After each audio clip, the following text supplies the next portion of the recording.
Pastor Praveen పగడాల మృతి చెంది ఈ రోజుకి 14 రోజులైంది. రేరెస్ట్ ఆఫ్ ది రేర్ కేసెస్లో మాత్రమే preliminary report, post mortem report అనేది ఎవరు ఏ కేసులో అయినా సరే పోస్ట్ మార్టం రిపోర్టు 3వ రోజు ఇచ్చేయాలి. ఇన్ని రోజులైనా పోస్ట్ మార్టం రిపోర్టు లేట్ అవ్వడానికి కారణం ఏంటి? దీనికి రాష్ట్ర ప్రభుత్వం సమాధానం చెప్పాలి, పోలీస్ డిపార్ట్మెంట్ సమాధానం చెప్పాలి. రాష్ట్ర మంత్రివర్గం సమావేశంలో ప్రవీణ్ పగడాల భార్య ఈ ఇన్వెస్టిగేషన్ను, పోలీసులు చేస్తున్న ఇన్వెస్టిగేషన్ మీద నమ్మకం ఉందని చెప్పింది కాబట్టి మనకి ఇంకేమీ భయం లేదు అని చెప్పేసి చంద్రబాబు నాయుడు గారు అన్నట్టు వార్తలు వచ్చినాయి. మరి అటువంటి ఆవిడ నమ్మకాన్ని మీరు ఒమ్ము చేసినట్టుగా 14 రోజులైనా ఈ పోస్ట్ మార్టం రిపోర్ట్ ఎందుకు రాలేదు? చంద్రబాబు గారు మీరు ఏమన్నా రహస్య ఆదేశాలు ఇస్తున్నారా? ఎందుకు రాలేదు? ఏంటి మర్మం? మేము ఖచ్చితంగా నమ్ముతున్నాము ఇది హత్య అని. పోలీస్ డిపార్ట్మెంట్ని దీన్ని ఎలాగన్నా సరే దీన్ని యాక్సిడెంట్ అని ప్రూవ్ చేయాలని చూస్తూ ఉంది. ఇటువంటి పరిస్థితుల్లో మీరు ఎంత త్వరితగతిని మీరు చూసుకుంటే, ఎంత త్వరితగతిని ఈ దర్యాప్తుని పూర్తి చేసి ప్రజల ముందుకు వచ్చి ప్రెస్ మీట్ పెట్టడం అంత శ్రేయస్కరం. మీరు లేట్ చేసే కొలది చాలా వదంతులు వస్తూ ఉన్నాయి. ఇంకొక విషయం ఏంటంటే, అన్నిటికన్నా దారుణ విషయం ఫేక్ వీడియోలు. ఐజీ గారు వార్తా ఛానల్లో వస్తున్న అన్నీ కూడా ఫేక్ వీడియోలు అని చెప్పేసి ఆయన స్టేట్మెంట్ ఇచ్చారు. ఆ ఫేక్ వీడియోలు తీసుకుని చాలామంది చాలా రకాలుగా కథలు వెళ్ళారు. ఆయన ఒక తాగుబోతని, అదని ఇదని, అన్నీ ఫేక్ వీడియోలు అని చెప్పేసి చెప్పారు. ఆ ఫేక్ వీడియోలు రిలీజ్ చేసిన టీవీ ఛానళ్ళ మీద కానీ, లేదంటే వాళ్ళకి అందజేసిన వ్యక్తుల మీద కానీ ప్రభుత్వం ఎందుకు చర్యలు తీసుకోవట్లేదు? పోలీసులే ఇచ్చారని చెప్తున్నారు వాళ్ళు, ఛానల్స్ వాళ్ళు.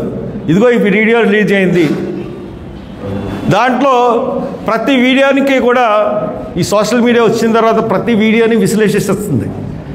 ప్రతి వీడియోలో కూడా ఏ వీడియో తీసుకున్నా దాంట్లో లోపాలు ఈజీగా కనిపెడతా ఉన్నారు. బండి ఒకటి కాదని, మనిషి ఒకటి కాదని.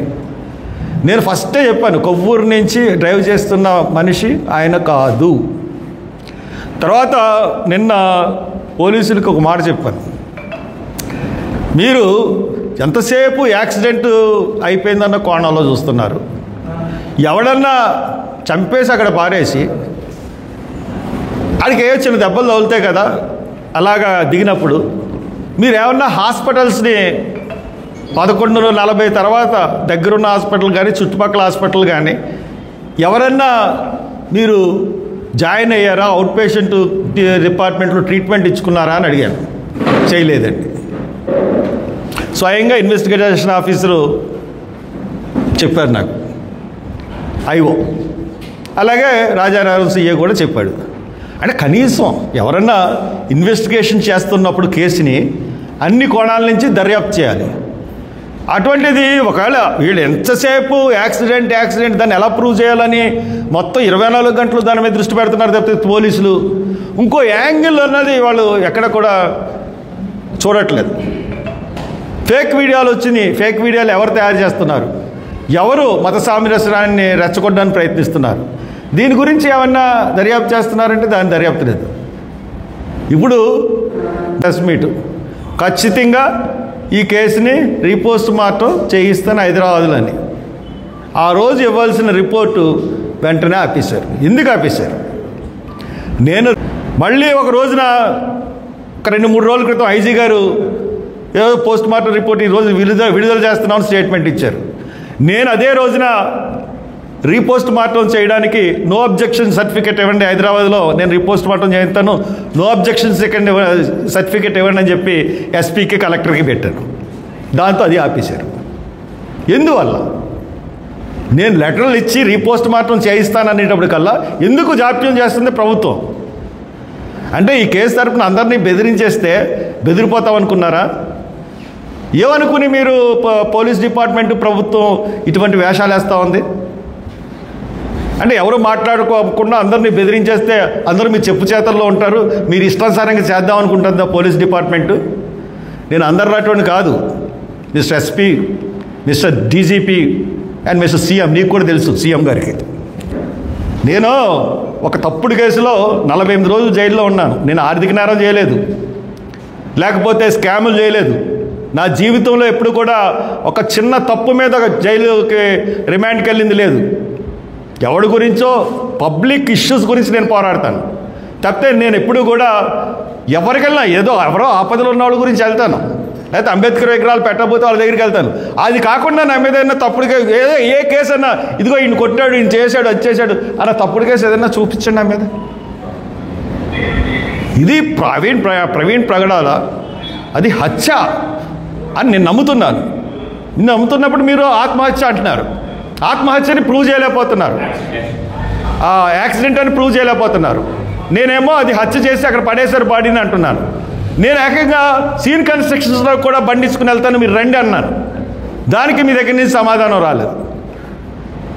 పోనీ ఆ రోజున హాస్పిటల్ చెక్ చేశారంటే ఏ హాస్పిటల్ చెక్ చేయలేదు. ఎంత తప్పండి అది? అంటే ఇన్వెస్టిగేషన్ అంటే యాక్సిడెంట్ అనేది ఎలా చూపించాలా, మొత్తం దృష్టాంతా దాని మీద పెడితే అసలు ఈ హత్య అన్న వైపు ఇన్వెస్టిగేషన్ ఎలాగపోతే ఇది ఎలాగ ఇన్వెస్టిగేషన్ అవుతుంది? ప్రవీణ్ పగడాల అన్న ఆయన ఈరోజు వాళ్ళ కుటుంబానికి ఆయన ఆప్తుడు, భార్యకి భర్త, పిల్లలకి తండ్రి. బట్ సంఘాలన్నీ ఈ రోజున మేమందరం ఆయన కుటుంబ సభ్యుడు అనుకునే మేమందరం కూడా ఆయన హత్య జరిగిన విధానాన్ని చూసి ఆయన్ని కొట్టి పారేశారు.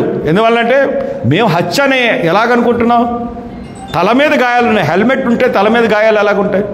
ముక్కు మీద ఇలా కోసుకుపోయినట్టు గాయాలు ఉన్నాయి, బండి మామూలుగా ఉంది, పడేసినట్టు మీద పెట్టినట్టు ఉంది. ఎన్నిటి వైపు దృష్ట్యా మేము హత్య అంటుంటే మీరు యాక్సిడెంట్ అంటున్నారు. తర్వాత నిన్న నా మీద ఒక కేసు పెట్టారు, హర్ష్ కుమార్ మీద కేసు పెట్టాం. 196-97 కాదు, అది 196 బిఎన్ఎస్ సెక్షన్స్ ప్రకారం పెట్టాను. నేనంట మత విద్వేషాలని రెచ్చగొడుతున్నానంట. నేను ఎక్కడ నా మొత్తం ఇంటర్వ్యూస్ అన్నీ కూడా నేను యూట్యూబ్లో మాట్లాడాను, ఛానల్స్లో మాట్లాడాను, నా ప్రెస్ మీట్లో మాట్లాడాను.